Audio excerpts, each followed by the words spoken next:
Por acá estoy nuevamente. Hoy tengo un nuevo reto. Trataré de leer algo que tengo por acá con las voces de los personajes de las caricaturas que van a ir apareciendo. Sabemos que este año vino con un desafío fuerte, porque con esta pandemia ha partido mucha gente.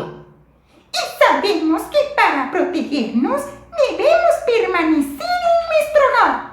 Ay, no, aunque a muchos de nosotros nos corresponde trabajar, para poder hacerlo nos tenemos que cuidar. Tomemos las medidas de bioseguridad. Usemos el tapaboca, respetemos distancia social. Ya llegará el momento en que nos podamos abrazar. Por ahora, luchemos contra el COVID para que con nuestras familias vivamos muy feliz. Espero que les haya gustado. Disculpen lo que no me salieron perfecto. Recuerden, la salud está en nuestras manos. Cuidándonos nosotros, cuidamos a los que amamos.